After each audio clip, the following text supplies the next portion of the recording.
I'm Dennis Reese, executive producer of Minecraft Legends. And today, we'd like to give you an insider's look at how we're building the PvP multiplayer experience for the game.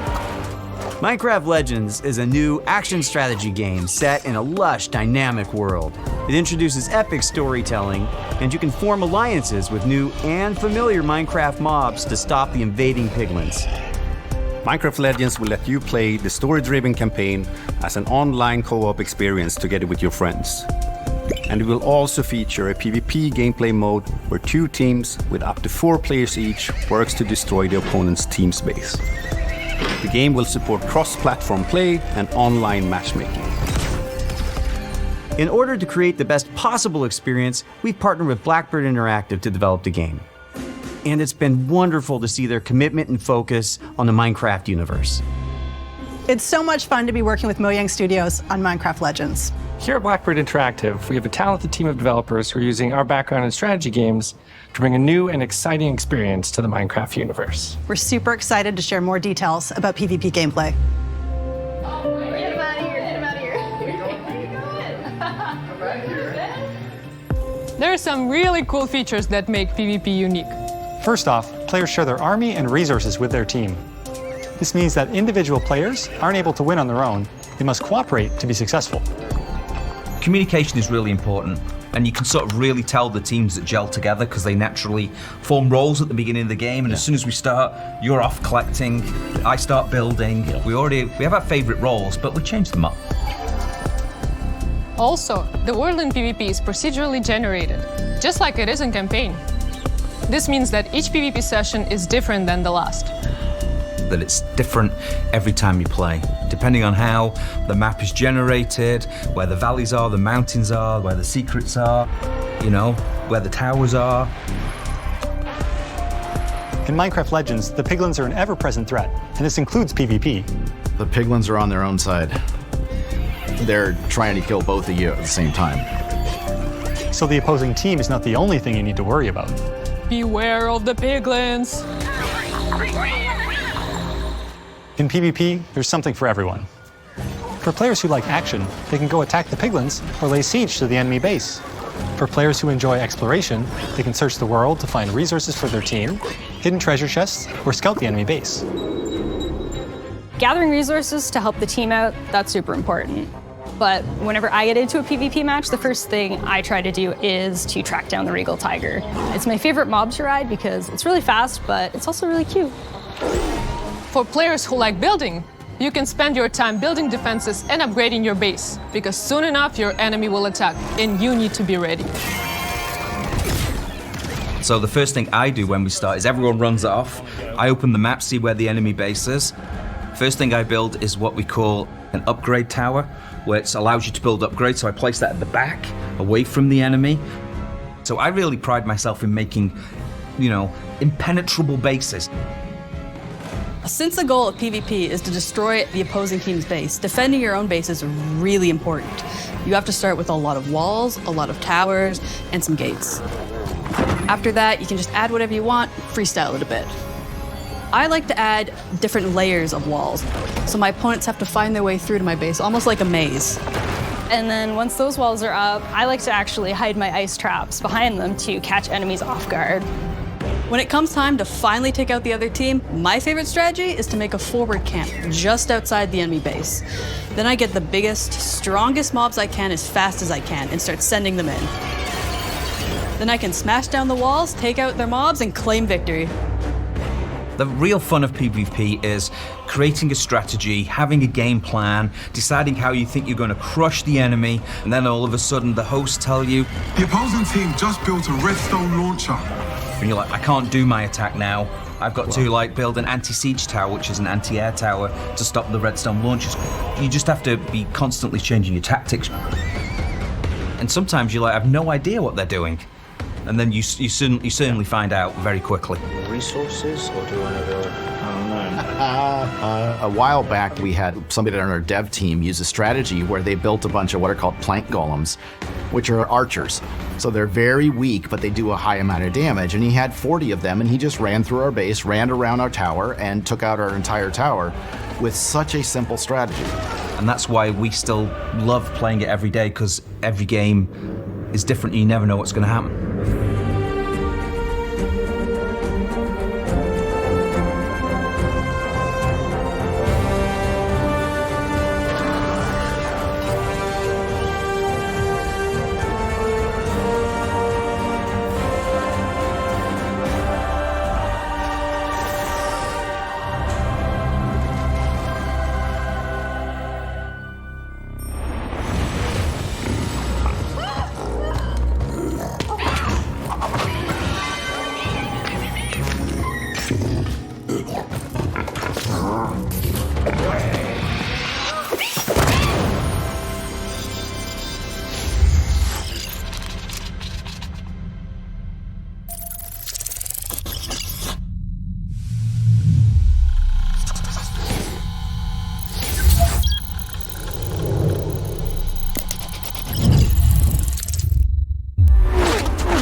Hi everyone, I'm Chris Sasaki, and welcome to Turn 10 Studios.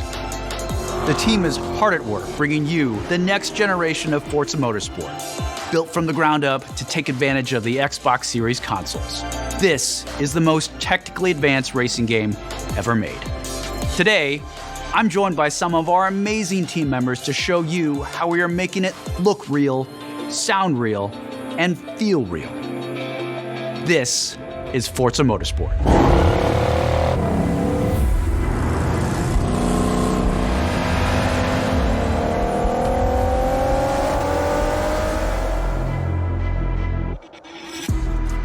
At launch, Forza Motorsport features over 500 cars for you to collect, race, and customize with more than 800 unique upgrades. This includes over 100 new to motorsport cars, the most modern race cars we've ever featured on our roster. Racing is violent. It's a battle on the racetrack. The advancements in our physics model are greater than Forza Motorsport 5, 6, and 7 combined. This makes our driving experience more fun and rewarding in the way the car accelerates, corners, and brakes. Our materials and shaders are built from the ground up at higher resolutions and optimized for a cutting-edge ray tracing experience. Our paints are sourced using a spectrophotometer to capture multiple data points of light behavior on a surface. This yields a paint model that has a much more realistic light response across color, metal flake, and gloss. Damage and dirt buildup is unique to each car. It's now contextually aware and more localized. We simulate paint thickness, chipping, and directionality. Dirt accumulation is more realistic, gathering more in the low-pressure areas like recesses and alcoves. These innovations tell the story of the work you put into a race and reflects the marks and battle scars of motorsport. This is our best-sounding Forza Motorsport ever, and the first to be mixed natively for immersive audio formats like Windows Sonic and Dolby Atmos. To create an immersive soundscape, each audio system has been rebuilt from the ground up to deliver a new level of sonic depth and authenticity for our players. Modifying car parts like your exhaust and turbo change the car sounds in Forza Motorsport, just like it would in the real world. Every car now has a variety of sound possibilities based on the parts you've installed.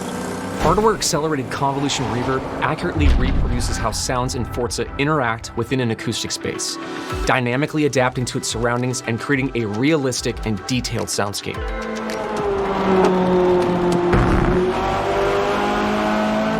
New features like our regional track announcer system and improved tire and suspension audio bring a new level of realism to the game. Hear Forza Motorsport like never before. Every tire squeal, every engine, lap after lap.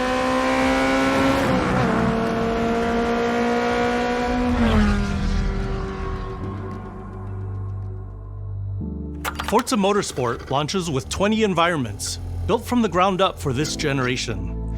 You'll get to race on iconic fan favorites, as well as 5 all-new to motorsport locations, including our first in South Africa, Kyalami. We capture our environments to an incredible level of detail.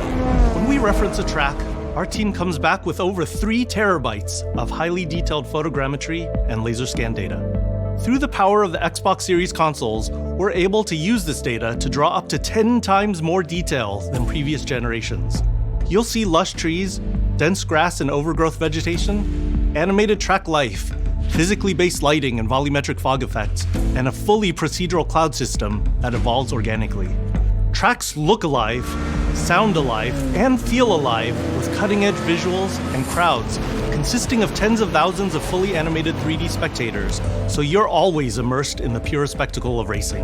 For the first time in Forza Motorsport, fully dynamic time of day with weather ensures a constantly evolving racing experience where no 2 laps ever look the same. Meanwhile, dynamic track temperatures, wet driving surfaces, and rubbering in ensure that no 2 laps ever play the same. I love the detail our talented team of artists have built into Kyalami.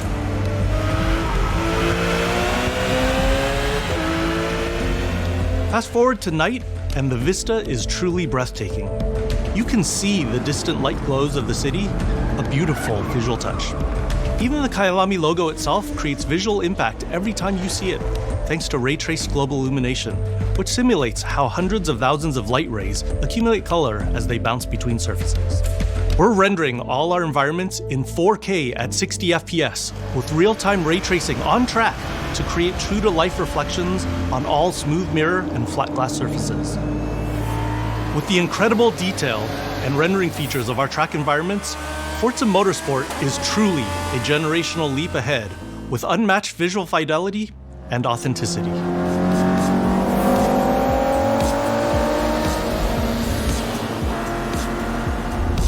Forza Motorsport is back, and it's our most comprehensive game ever, with over 500 cars and 20 environments, with more new race cars than ever before. You can experience all of this in our incredible new online racing mode and in our all-new car-building-focused single-player career. We cannot wait for you to get your hands on this incredible game.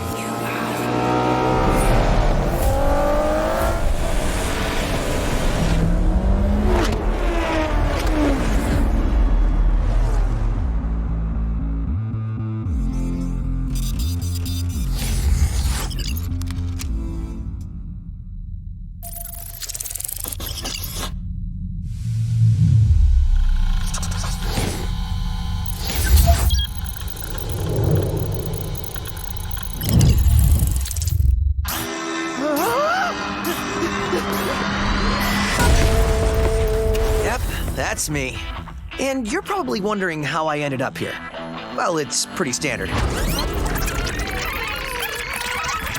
Check this out. Music player in my chest. It's powering up my new robot arm. Whoa. It's making everything sync up with the beat. Let's rock. This is awesome.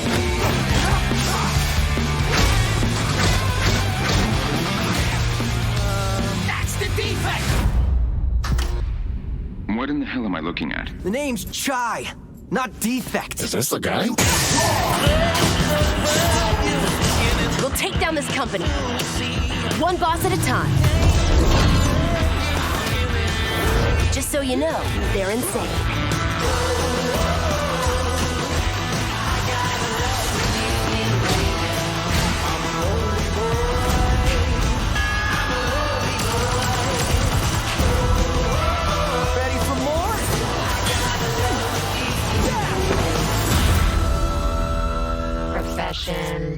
Rock star?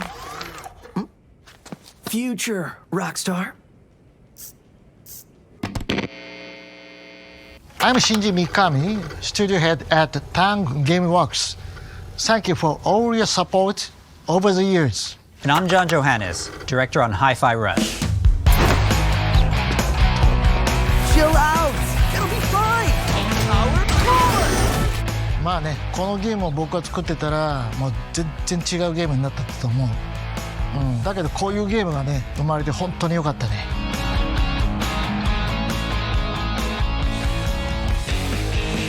So everyone thinks of us as putting out horror games like The Evil Within or spooky games like Ghostwire Tokyo, but this is clearly something totally different. And if this game hasn't already leaked, fingers crossed, we hope it's a pleasant surprise. Let's have some fun. まあ僕はね本当に新しいものができて未だにワクワクしてるよ。お、でもチームもみんなそう思ってますよ。So we've been waiting for this for a long time. So let's jump in and explain exactly what Hi-Fi Rush is.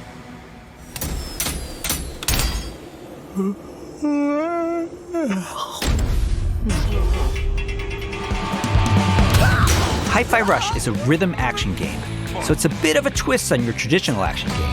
Here, your moves and attacks help create a living soundtrack. That means all your flashy moves, stylish and devastating combos add a layer to the music.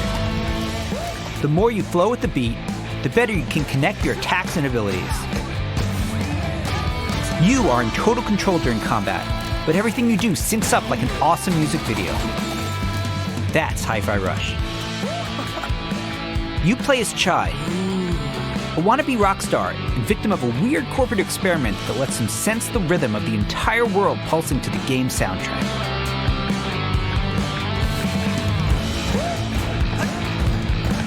As you can see, the beat moves the world around you and is the key to combat. You looking for me? Your attacks will automatically sync to land on the beat, making Hi-Fi Rush a super easy game to start playing.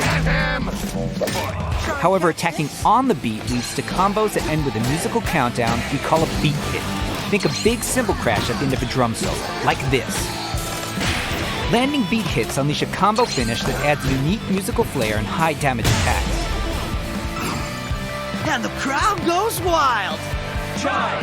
Chai! Chai!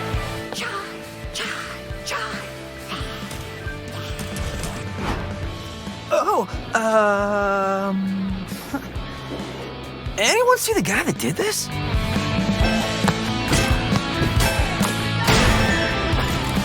How about we see it all in action?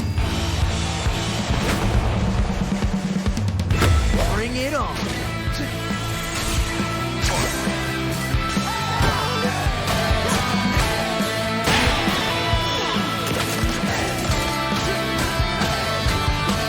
You're never restrained by the music. You can jump, dodge, parry, and attack whenever you want, using whatever attacks you want.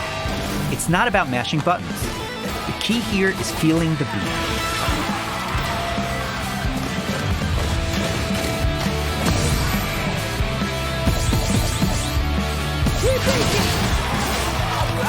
Your progress isn't blocked by missing the beat, but you get rewarded musically and mechanically for staying in rhythm.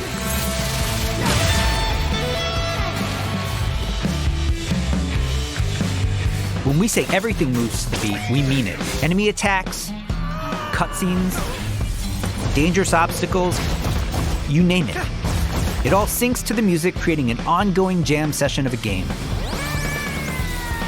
To help out is 808, your robot cat companion who literally hovers over your shoulder and helps you find that rhythm. But we also have visual guides to help you even more. We want you to be able to enjoy Hi-Fi Rush, whether you're Rhythm Pro or not. I look so cool doing this. Chai also gets by with a little help from his friends. Literally. Get up, slacker. We've got work to do. Chai will team up with unlikely allies who expand his repertoire of moves both in and out of combat. There's Peppermint breaking barriers and juggling enemies, along with Macaron smashing enemy armor and knocking back enemies. Tag teaming with Chai's partners and attacks opens up huge possibilities for dynamic combos and over-the-top action.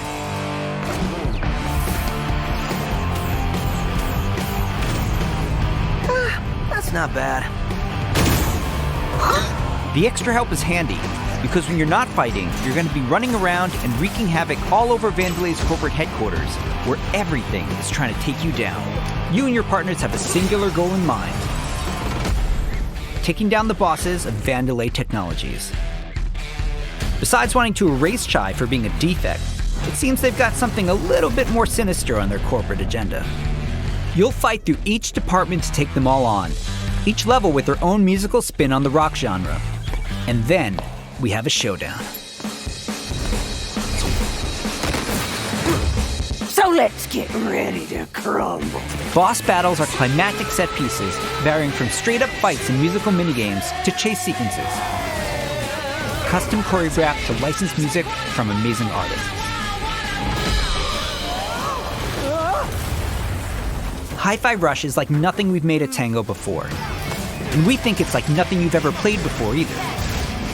It's a high-energy, feel-good rhythm action experience that's amazingly satisfying to play.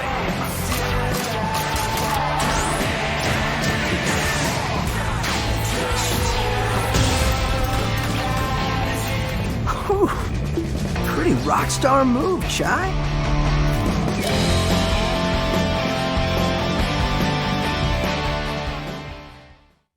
もしね、ハイファイラッシュでお客さんから怖いって言われたら、俺もう死んじゃうかも。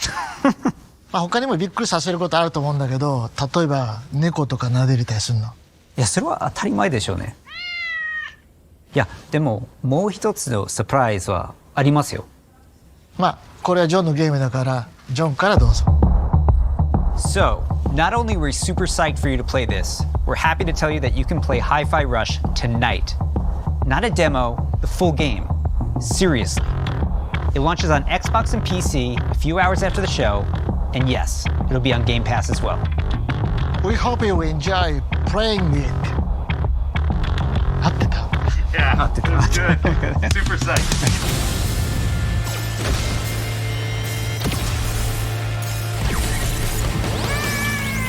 You looking for me? Get him! Mind if I join?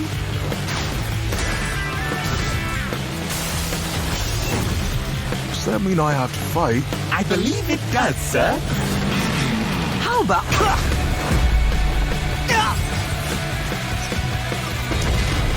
This is entertaining. You're going out with the trash. Here's your Project Armstrong pass. And welcome to Vandalay campus. Yes!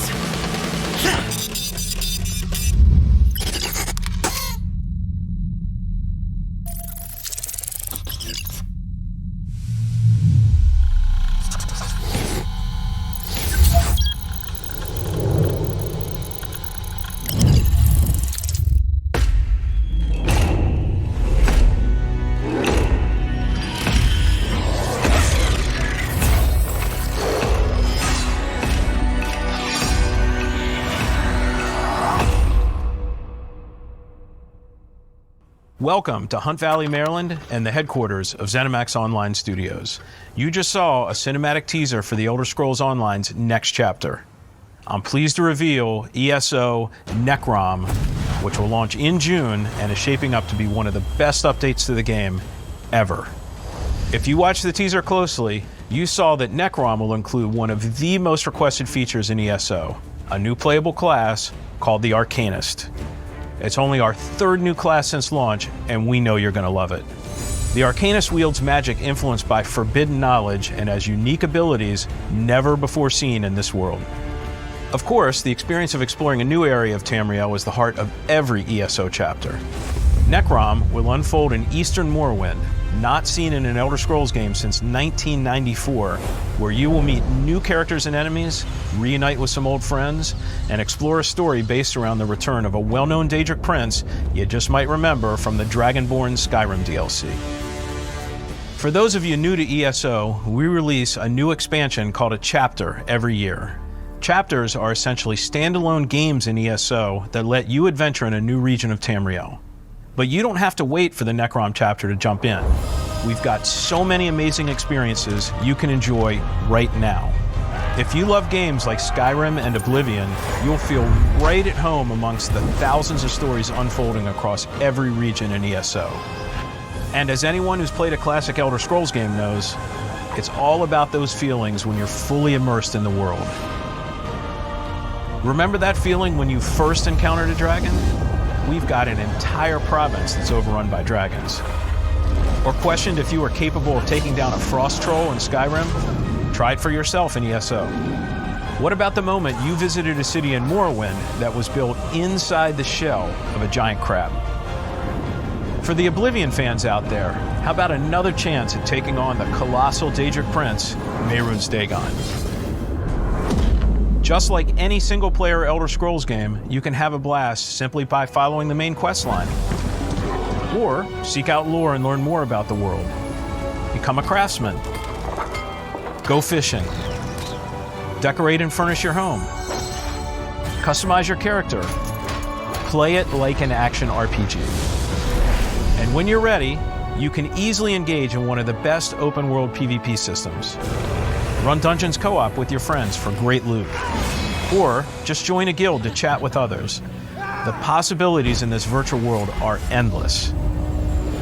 New players will immediately feel right at home because our community is one of the most, if not the most, welcoming on the planet. We invite everyone who has not yet experienced ESO to give it a try and create your own stories in our shared world. There's no required subscription and thousands of hours of content to dig into, solo or with friends. Explore nearly every corner of Tamriel with no level restrictions. It's magical being able to travel almost anywhere you please from the moment you enter the world. ESO is available on PC and Mac, in addition to previous and current-gen consoles, including a purpose-built next-gen version for the Xbox Series X and S with high-fidelity graphics and enhanced performance modes. An added bonus for Xbox players, it's on Game Pass. And starting today, for a limited time, we're making all past chapters available to explore for any player, so everyone can test drive all of our adventures, including our take on Skyrim, Morrowind, Oblivion, and much, much more. At ZOS, we have so many passionate and talented developers who continue to add to Elder Scrolls lore by producing handcrafted, epic adventures, and I'm immensely proud to be a part of it. Believe me, we have tons more to share, and I can't wait for the team to show it all to you. Join us after this show for the 2023 ESO Global Reveal, where we'll go deep into all things Necrom. Thanks, see you in Tamriel.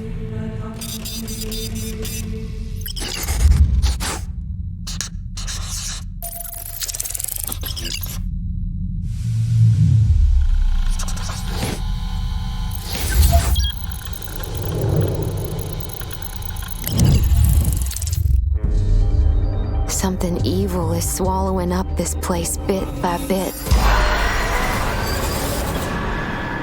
Nobody ever believes things can get this bad until it happens. Then, it's too late. But there are people who can fight back. Stick together! Eyes up!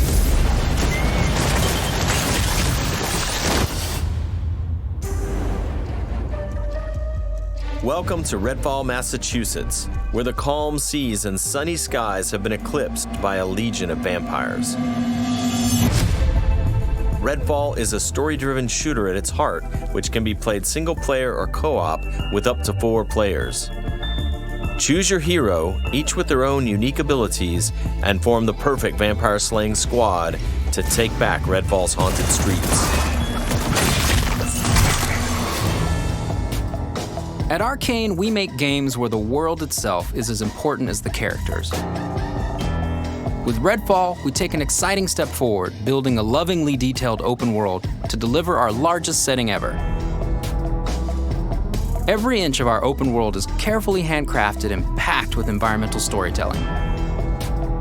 Explore the streets of a quaint island town, from the once bustling downtown to the haunted forest, to the decimated seaside boardwalk and gorgeously detailed landmarks.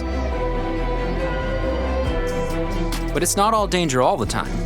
There are safe places on the island where you can rest up, chat with survivors, and resupply. Here we're at the fire station, one of your home bases. This is one place you'll receive missions from survivors. There's something I need you to do. The old lighthouse in the bay. It's been used for over a century to keep boats away from the coastline. If we turn it back on, it's a warning to anyone trying to come to Redfall right now. Easy, right? Well, the lighthouse keeper's a real asshole. Joined up with those cultists and took the damn lamp with him. Go on, Bert. Here's a vampire known as the Shroud. Shrouds blanket the area in darkness, disorienting their prey. They hurl lethal projectiles and can even shift through the floor to avoid damage.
Bugging out.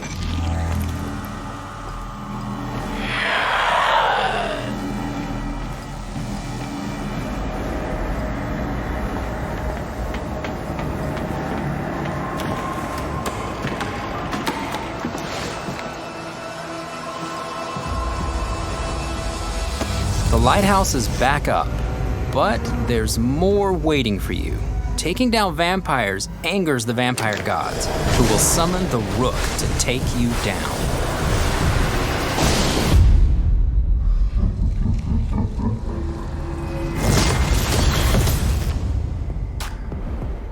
Let's transition to what you'll find outside of the main story missions. There's so much waiting for you. Redfall is filled with encounters that can pop up anywhere, like this brewery that's fallen under cultist control. Save the locals from being offered to the vampires. Like our past games, you can approach a mission in many different ways.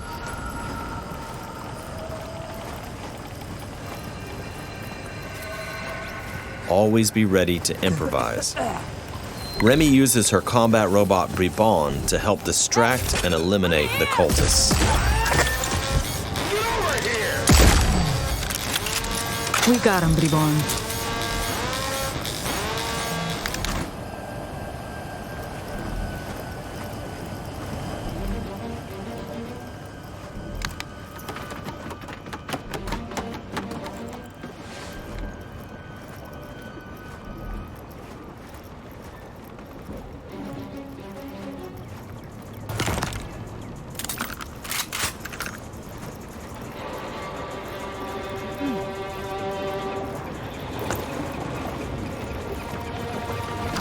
Having internet.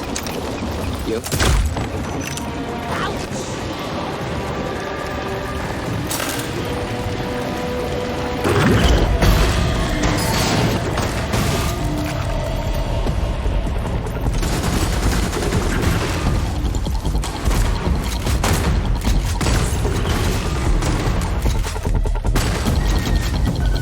Everyone's safe. Let's move on. Exploring Redfall will take you beyond the bounds of reality as you investigate otherworldly psychic spaces to unravel the vampire's secrets. Take this vampire nest. These deadly layers change each time you step inside. Jacob sends out his raven to tag the enemies below. Dev follows up with his teleporter, instantly closing the gap.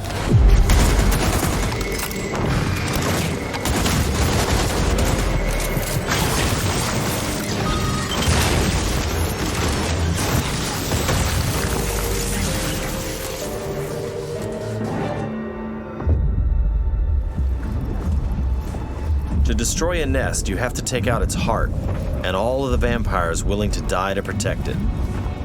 Horrible way to die. Durin, alive!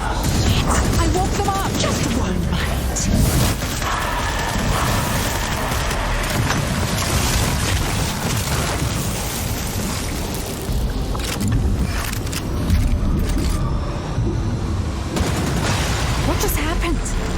escape the nest before it comes crashing down. It'll collapse any second.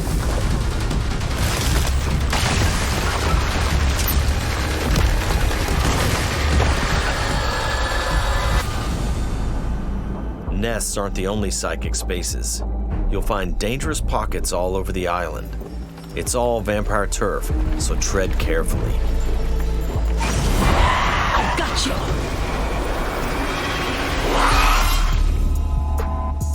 Redfall won't truly be safe until the vampires are wiped from the map. Outside the main story, another one of your missions is to take back Redfall neighborhood by neighborhood. Find safe houses hidden all over the island, and then work your way up to the vampire controlling the neighborhood. To reclaim this neighborhood, you'll have to defeat a powerful vampire called the Siphon. Whether you dive in solo or with friends, each hero can take on any situation. Each brings powerful, unique abilities to the fight, and the upgrades you choose change how they play. Here, Layla's lift ability can be upgraded to launch teammates for airborne attacks. Upgrade Layla's umbrella ability with bullet hail to absorb enemy bullets and release the energy back at them.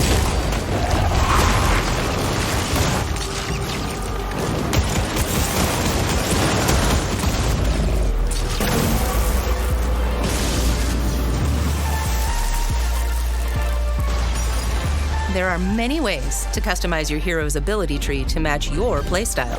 Nighty-night. Let's get some light on the subject. Let's hit on the arsenal. There's a wide range of weaponry, from military gear to new vampire-slaying inventions. From shotguns to sniper rifles. Well, well. And of course, there's also vampire stakes. Find these in the world to customize your weapons.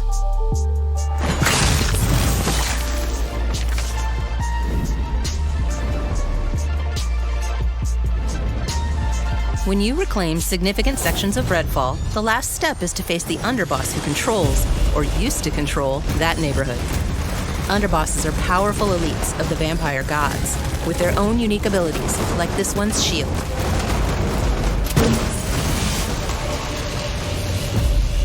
When you prove yourself against the underboss, you'll receive a key of sorts. A skull that gets you one step closer to facing the ultimate threat, the vampire gods.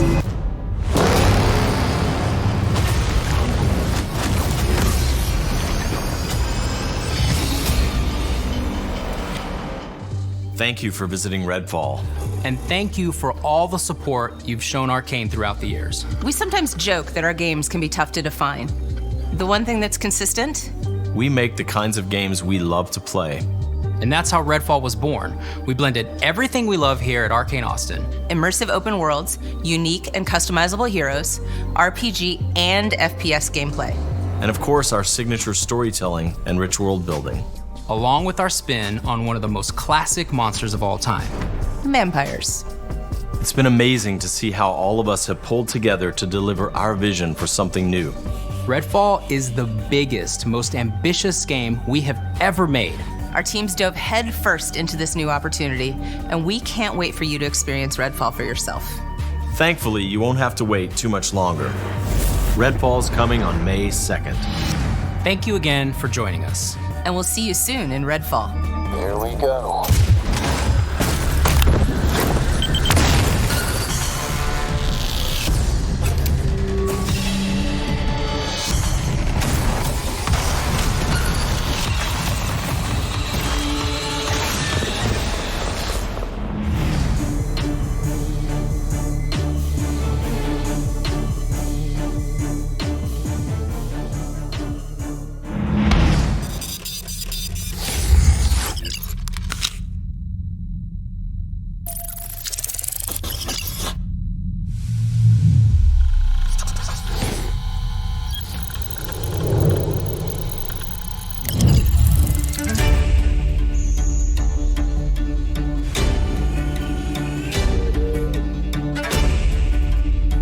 There we go.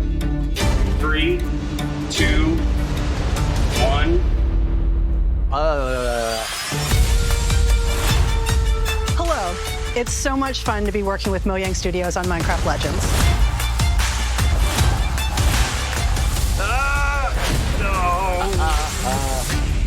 This is our best sounding Forza Motorsport ever. Yeah, that was alright.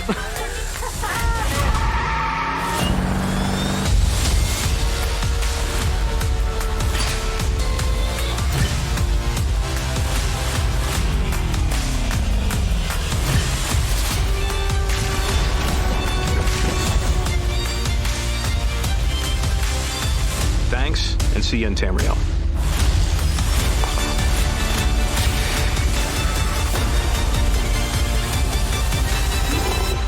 All right, let's do this.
Hello there, traveler. Welcome to Quincy's Tavern. My name is Quincy, and I have the privilege and honor of providing tonight's meal while we patiently await for the 2023 ESO Global Reveal.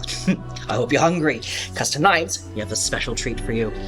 I was thinking we would do something slightly rustic yet filling, but also with a more refined presentation for the veteran adventurer such as yourself.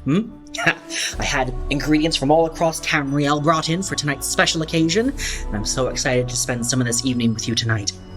We do have a few moments before the global reveal officially starts, so how about a snack?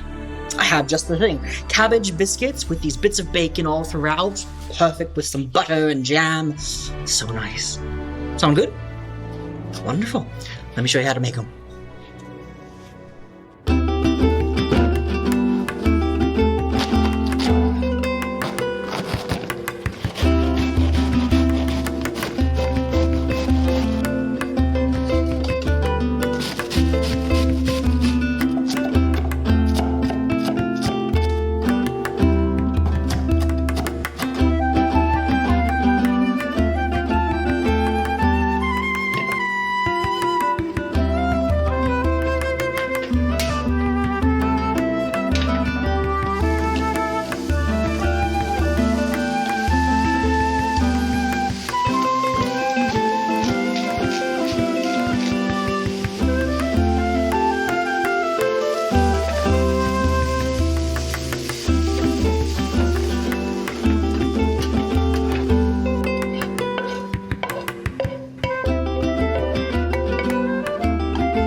Alrighty, here you are, Traveler.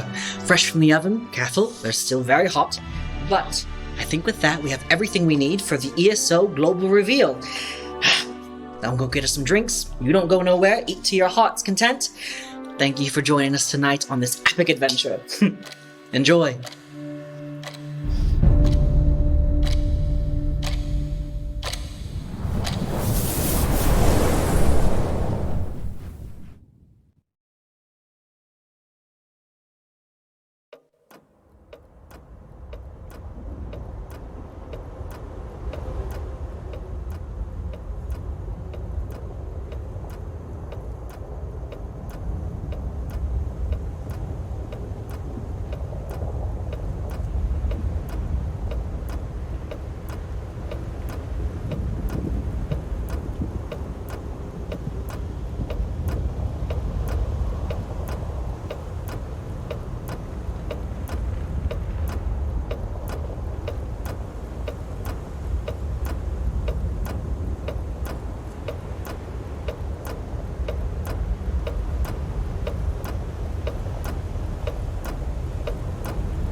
Welcome to the Elder Scrolls Online 2023 Global Reveal.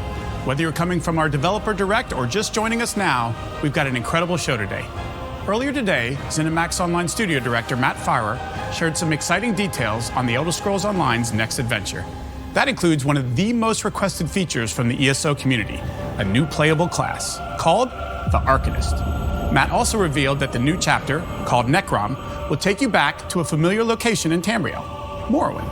And while there, you'll run into a familiar face, a well-known Daedric prince from the Skyrim Dragonborn DLC. That's just a taste of what's to come. We've got a lot of ground to cover, so let's get started. Once again, it's my great pleasure to introduce the Elder Scrolls Online's creative director and my friend, Rich Lambert. Hey, Rich. Hey, Pete. Good to see you here. Yeah, it's so great to be back to talk with you about all the new fun things the team's been working so hard on. I can't wait to share it with you all. All right, it's time to talk Necrom. Are you excited? I'm thrilled for this year. We're going to be exploring a new story and theme centered around the Dark Elves and Hermaeus Mora. The best way to describe this story is Shadow over Morrowind. But before I go into any more detail, we've got a great way to introduce you to the mood and feel of this arc. It's Elder Scrolls meets cosmic horror, and I can't wait for you all to see it. Well, they don't have to wait any longer. This is the Elder Scrolls Online Necrom.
awesome. Those mushroom towers really take me back. Yep. And some powerful moments in there. But let's start with breaking down the story in Necrom. Everything centers around Hermaeus Mora. We've explored small pieces of who this prince is in a few zones in ESO up to this point, but they're a complicated Daedric prince. Mora is the knower of unknown and hoards knowledge and secrets in their realm. Some of these secrets are just too dangerous for any being to know. There are hidden powers that threaten Mora's realm of Apocrypha, with the ultimate goal of uncovering one of these secrets. A secret so important and so dangerous that if discovered, it can unravel all of reality. This isn't just Tamriel that's in trouble. This is all of Nirn. Yes, absolutely. So where do our players fit into the mix? Players are essentially being tested by Mora to see if they are worthy to help aid them. So over the course of this adventure, players will become sort of a protector of this ultimate secret that these hidden powers are searching for. And there's also an opportunity for players to seek out other knowledge if they wish, to dig into some of the origins of our new playable class in the Arcanist. Cool new playable class. I am so in, and I know a lot of our players are as well. Now, we're heading back to Morrowind this year, but it's not the Morrowind that everyone knows from the Elder Scrolls 3 or even from the 2017 chapter of ESO. So it's going to be familiar, different, a little bit of both? Yes, sir. We're going to be exploring the eastern portion of Morrowind, specifically the Telvanni Peninsula. It's still home to the Dunmer of the Dark Elves, so you're going to see that familiar alien landscape with the giant mushrooms and all the like, but it's got a very different feel than any of the locations that we've previously explored. And I'm guessing the city we saw, that was Necrom, yes? Yep. And we haven't seen that since the Elder Scrolls Arena, and it looks very different now. Yeah, a lot has changed since then, but yeah, Necrom is the main city in the chapter, and there's so much amazing lore around this. It's a city of the dead, where Dunmer families from all over Morrowind bury their deceased in these elaborate ceremonies, but there's also some really just wild rumors as to the origins of Necrom. It's a crazy old city, but I'll leave that up to CJ to kind of dig into in just a little bit. Now, finally, Necrom isn't the only cool location that players are going to get to explore. So tell us about the zone that I'm pretty familiar with, and some of our players will be too, and that's Apocrypha. Yes, the Oblivion Realm, home to forbidden knowledge. Also home to the know-it-all Daedric prince that we just saw, Hermaeus Mora. It's always great to revisit other areas of Tamriel that we haven't seen in an Elder Scrolls game, but I know the folks at ZOS like to build everything from scratch. So when it comes to the Prince's Realm, it's not just like a carbon copy of what we've seen before, right? The Apocrypha that you know and love from Skyrim it's definitely there. The dark inky waters, the towering stacks of books, those unique yellow-green skies. But like always, we love being able to explore new areas, love putting our own spin on things, and we want to make this our own and give the players new fun things to explore and learn. It's so exciting. Sounds like a great blend of the old and the new when it comes to like the biomes and the places the players are going to be exploring in Necrom. And in fact, let's explore more of Necrom right now with more details from the team. For the regions in Morrowind and Apocrypha that have been explored in previous Elder Scrolls games, we approached them carefully, making sure on one side it felt like a trip down memory lane, but also providing new experiences for everyone. Our destination this time was the Telvanni Peninsula, an area we visited in the very first Elder Scrolls game, Arena. We also caught a glimpse of its coastline in Test 3, Morrowind. This is the first time any game has returned to these lands in almost 30 years, and we were really excited to bring them back. The giant mushrooms and distinctive fungus-covered Telvanni towers are back, of course. The East Asian influences at work in some of the architecture and general aesthetics also return, as does the alien landscape so crucial to representing the lands around Vardenfell. For many players, Morrowind was their first introduction to an open-world RPG, and this concept was reflected in the expansive environments of Test 3. ESO has always honored this basic idea, the idea of a world ripe for wandering, and our depiction of the Telvanni coast will reflect this. The sense of odd scale you may feel walking through it are paramount. In terms of differences, we've crafted a modern view of the city of Necrom, not seen since 1994. Getting to work on something Elvish which predates the Tribunal is particularly interesting. Necrom is the Dunmer city of the dead, where all prominent Dark Elves gather to pay respects and lay to rest their honored departed. Lord Vivec, known as the warrior poet, spun some wild stories about the city's foundations, which may or may not be true. But what's definitely true is that the Dark Elves have a particular reverence for the city and its solemn purpose in their culture. It's naturally a cool thing to be able to contribute in any significant way to a long-standing piece of Elder Scrolls lore. For the Telvanni Coast, we had a lot of fun playing with the legend of Necrom's foundation. Specifically, the lore of Vivec himself having defeated the great beast Golgamorgil, whose bones supposedly lay the foundations for the city. Entering Necrom for the first time, you're bound to notice the towering rib-like rock formations which envelop the city. The Dunmer have even added some runic symbols on the faces of the rocks themselves in recognition of their supposed origins. Is the legend true or simply apocryphal? Come tour the lands and make your own decision on that one. Necrom is intended to be monumental, reverent, and yet fit in with the shapes and forms we're used to seeing in Dark Elf architecture. The distinct arched doorways and decorative elements are there, as well as the detailed mosaics on the opulent interior spaces. We specifically took a lot of inspiration from the classic Telvanni buildings in Morrowind. And finally, we have Apocrypha. Whenever we venture back into territories from previous Elder Scrolls games, we always try to make sure that our players feel like they're genuinely returning to lands they've traveled before. We took our initial visual cues from the Skyrim Dragonborn DLC. Then we expanded on the ideas presented in the original. We'll be sharing more details on the unexplored areas of Apocrypha later this year. For the meantime, let's talk about the parts that players are a little more familiar with. Some lands in Tamriel appear quite normal to our mortal eyes, and some, like the Telvanni Coast, feel foreign. And then there are the Oblivion Plains, whose lands bend our mortal perceptions into the most alien landscape possible. In crafting the Plane of Apocrypha, it was important to remember that Hermaeus Mora doesn't really adhere to traditional ideas of good or evil as many other Daedric princes do. Likewise, Hermaeus Mora's realm isn't a representation of good or evil either.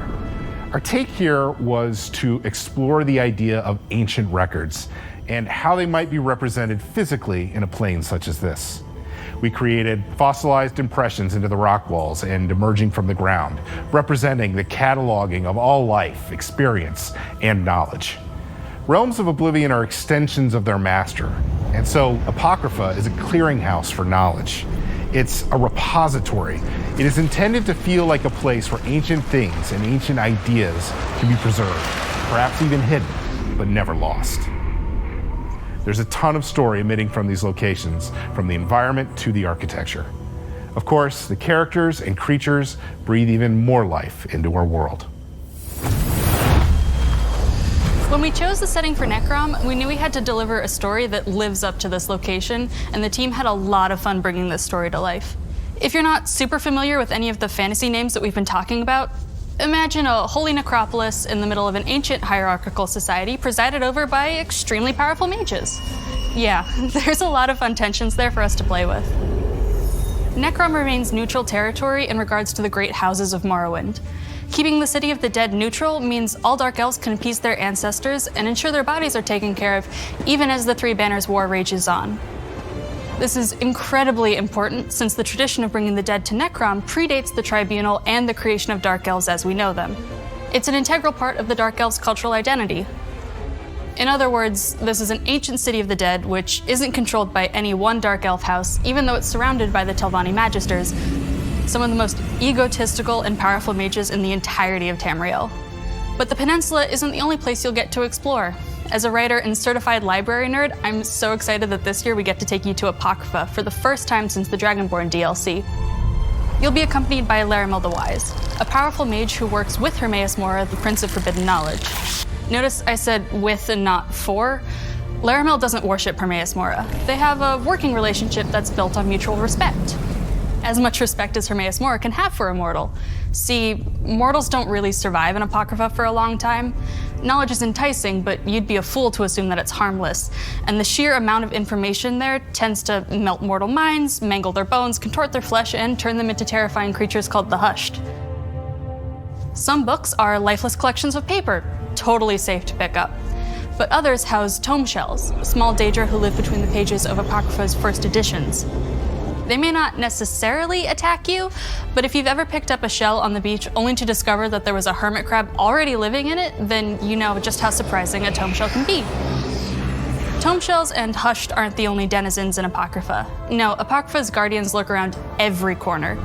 Seekers attend to the vast library, while lurkers wait beneath the inky waters to dissuade any stubborn researchers from discovering Apocrypha's more dangerous secrets. It's best to be sure that you're really alone before you pick up some light reading. You'll even meet a clanless Dremora called Torvasard, who refuses to let the secrets of Apocrypha remain undisturbed. Torvasard's motives are as mysterious and complex as his allegiances. It's really hard to tell if he's friend or foe. This chapter isn't all about exploring crypts and making friends with eldritch horrors. There's a dark threat coming for both Apocrypha and Nirn. Vampire mercenaries known as the Dusksabers prowl the Telvanni Peninsula working for Magister Shelreni Barrow. Shelreni seeks to climb the ranks of her house by any means necessary, even working with anyone who will give her the power to achieve her goals. Not everything will be hidden and mysterious, though. If you've played ESO before, there are a bunch of familiar faces for you to find throughout this chapter. I won't spoil all of the surprises, but we are bringing back my favorite Morag Tong assassin, Asher. Okay, yes, Narya will make an appearance too. With all this focus on secrecy and forbidden knowledge, it'll be up to you to discover the truth and stop enemies across Eastern Morrowind and Apocrypha. Good luck!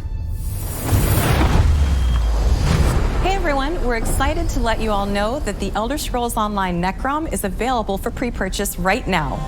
While the chapter will launch on PC, Mac, and consoles this June, we've got plenty of reasons for you to pre-purchase and jump into ESO today. If you're a new player, someone who hasn't played ESO in a while, or you still need to pick up some of our previous chapters, you'll want to go with the Necrom Collection. Either version, the Standard or the Deluxe Collection, grants you instant access to 6 of our previous chapters and the base game. And you'll of course be able to access the Necrom chapter once it launches in June. That's hundreds of hours of content all in one package. We like to refer to it as 8 games in one, since each is like its own standalone Elder Scrolls adventure. And keep in mind, you can play these in any order too. For current players, we're offering both Standard and Deluxe upgrades, which will provide you with the latest Necrom chapter. No matter what version you pre-purchase, you'll receive these items. While some will be unlocked at launch, everyone will receive this unique mount immediately. For a limited time, if you pre-purchase Necrom, you'll also receive this matching pet to go along with the mount that Jess just mentioned. Coming with the Deluxe Edition is this new Apocrypha-themed, one-of-a-kind mount. That's in addition to other pre-purchase items that come with the Deluxe Upgrade and Collection. Separate from our pre-purchase offering, but just as cool, is the Hermaeus Mora Collector's Statue that's available for pre-order at the Bethesda Gear Store. Be sure and secure yours along with some awesome ESO merch, because right now, for a limited time, we have a flash sale running. Any edition of Necrom also unlocks the new Arcanist class at launch, and we know you've been eagerly awaiting more information on that, so let's check it out now. All right, we've waited long enough. Rich, it's Arcanist time. Spill some details. Where do you want to start? You know, this has easily been the #1 most requested feature from players since the Necromancer back in 2019 with Elsewhere. Well, I mean, why don't we give the players a little bit of the backstory and inspiration behind the Arcanist? The Arcanist is a new way to play and experience ESO.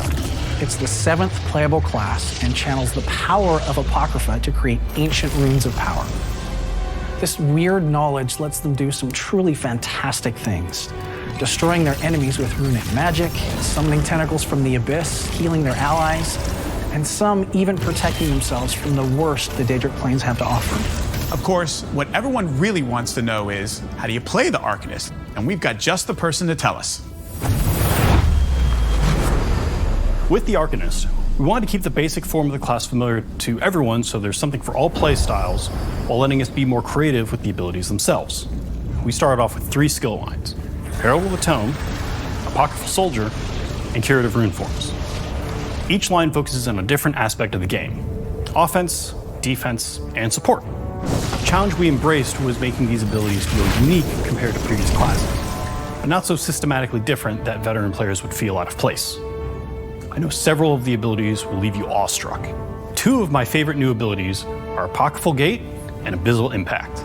Apocryphal Gate lets you open a pair of temporary portals that you can jump between for extra in-fight mobility, or use these portals for creative exploration. Abyssal Impact is a bit more direct. It has you infuse your arm with unstable magic, transforming it into a tentacular weapon as you thrust forward, damaging and debilitating your foes. I'm also super excited to share that we're doing something very different for the Arcanist, implementing a combo point system. In this system, certain abilities will build points, while others will spend them, giving them an extra bit of oomph by enhancing or augmenting the ability. We're aiming for this to be something that all players can easily get a handle on, so no one should worry that this class will be too technical to play. I can't let too much out of the bag yet though, so the rest will have to be a secret for now. We were initially coming up with the Arcanist, we had a ton of ideas and inspiration coming from all sorts of places. Movies, comics, classic literature, and both retro and modern games. There was even a handful of anime references. And while we had a lot of great ideas, there was one that led us to a major breakthrough and helped bind everything together, the Black Books of Hermaeus Mora. Now, while this gave us a solid feel for how the abilities should look and sound, you won't necessarily be wielding one of the Black Books. Instead, you'll summon your own tome, in which you've inscribed numerous bits of ancient knowledge that you've gleaned from the Prince of Fate. Think of it like your own cookbook you glance at every so often to spice up your spells. This won't be the only taste of the Arcanist you'll get, though. You'll also come across foes, and maybe a friend, who will wield the same deep magic that you'll learn. There may even be some unforeseen enemies that have tomes worth of forbidden arcane power to throw at you. This is just the first page of the story of this new class. We've had a ton of fun making it, and we've got plenty more to show you as time goes on. I can't wait for you all to experience adventuring Tamriel and the realms beyond, alongside or as an Arcanist. Okay, Rich, now let's talk about some new features and systems. Start with, any chance there's going to be some new companions? Yes, in fact, we've got 2 new companions coming to ESO with this Necrom chapter. And for those that don't know who or what companions are, they're your permanent adventuring buddies. Someone that's at your beck and call whenever you want to help you explore Tamriel. And the feedback from players since the inception back in 2021 has been overwhelmingly positive. And we've been looking to expand and evolve it in new ways.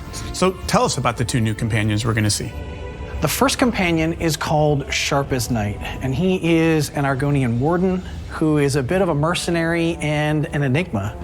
He originated from Blackmarsh, but his past is lost to him, and he spent a lot of time trying to figure out who he is to no avail. He is a lot more reserved than our other companions, as he's lived a tough life and he really isn't overly chatty, and you're gonna have to prove yourself to him. And then there is Azander. Azander is a Redguard male and a little bit of a crazy fatherly figure professor. Think Willy Wonka meets Dumbledore, and he's got this really singular focus on the pursuit of knowledge. And so what's so special about Azander, Rich? As some of you might have guessed, with Azander being so focused on this pursuit of knowledge, he's an Arcanist himself, so you'll be able to dig into a bit on that side of his story as well. Some amazing stuff, and that's not all we've got cooking. Like every chapter, we offer loads of side quests, a new trial, there's world events, public dungeons, delves, and more. Roughly how much content do you think we're talking here, Rich? Players can expect around 30 hours of content just from the main storyline, in addition to all the side content and everything you just mentioned. Always so much to do in an Elder Scrolls chapter, and the team has really pulled out all the stops with Necrom. We really have, and players won't have to wait too long to begin their Shadow over Morrowind adventure. Players will be able to begin their adventures this March with our first DLC. Awesome. I will definitely be checking that out. Before we wrap things up, let's talk about some changes that you're planning to the ESO calendar. Absolutely. So ESO is a living, breathing world that is constantly evolving. As a team, we're always evaluating where we are, what the game needs, and the community sentiment around how well we're doing. And over the years, we have made many changes based on these evaluations. But one of the fundamental pillars that hasn't changed has always been to create as much story content as we possibly can to try to keep up with our players and their insatiable desire for new stories and adventures. And this constant drive is one of the reasons why ESO has become one of the best games on the market today. There's so much to do, so many stories and locations to experience, tons of systems and various activities to participate in solo or with friends. So what's changing? We want to continue on creating these new adventures while also addressing quality of life feedback and bugs that have emerged over time. In other words, we want to focus on polish and iterate more on cool ideas, be it stories or systems, with the overall goal of making each release as solid as it can be. The first half of the year isn't really going to change much. We've been hard at work on a lot of this stuff for a very long time. We're still doing a dungeon DLC with 2 new dungeons and a prologue quest to kick off this new arc. The chapter is releasing in June with all the goodies you love and expect. Where things are changing this year are fall and winter. That's great news for players. Don't stop. Keep going. Late summer, our focus is going to be on bugs and quality of life additions. Things like pre-made group finder or an all-in-one attunable set crafting station as examples. There won't be any dungeons in this update because for update 40, which comes towards the end of the year, the team is working on something really epic, something pretty special that they just need more time on. I mean, come on, Rich, we gotta give them more than that. Okay, fine. How does an endless dungeon with a buddy sound? Oh, sounds good. We'll have a lot more info on this later in this year, but I'm insanely excited about this. Sounds very cool. Well, Rich, I want to thank you for all the details surrounding Necrom and the Shadow over Morrowind adventure today. I know I'm excited to play, and I sure hope everyone watching is as well. We are just as excited. But before I go, I wanted to personally thank the entire team for all of their incredible work. It's truly an honor to be able to represent them here today. Also, on behalf of the entire ZOS team around the globe, I'd like to thank you all for your continued support. You've helped make ESO and its amazing community what it is today. All right, let's throw it back to Jess and Gina to fill everyone in on in-game events, talk guilds, and more. So it's obviously no secret that there's always something to do in ESO. In addition to all this content, we offer a wide variety of in-game events catering to all different play styles, from PvP to Overland, seasonal festivities, and more. In addition to our quarterly content updates, this year we'll be having 11 in-game events, plus the themed monthly PvP Battleground weekends. In fact, our first in-game event for the year, the Season of the Dragon celebration, starts in just a couple days. And who better to enjoy all these events with than friends? ESO is great solo, but even better with friends, or a whole guild of friends. Whether you're into PvP, 12-player trials, crafting, questing, or even fishing and house decorating, there's a guild or 5 for everyone and every playstyle. You can find your first or next guild via the in-game guild finder. If you're a current player and have a guild who is looking to welcome new adventurers, let us know about it on Twitter. Tag us at TessOnline. And speaking of coming together, we're extremely excited to let everyone know that we'll be hosting an in-person event this spring to celebrate all things ESO and the Shadow over Morrowind adventure. We'll share details on our website and social channels very soon. In the meantime, if you want to learn more about the first DLC in the Shadow over Morrowind adventure, we'll be previewing the DLC and Update 37 live on Twitch this Friday. So be sure and tune in. That was a packed show. Lots of change, lots of new. A quick reminder that ESO Necrom is available for pre-purchase right now. Visit ElderScrollsOnline.com or your favorite online retailer and claim your mount and pet today. ESO Necrom launches this June, and believe it or not, we're just getting started. Stay tuned in the months leading up to launch for even more info. Thanks for spending your time with us. We'll see you in Tamriel.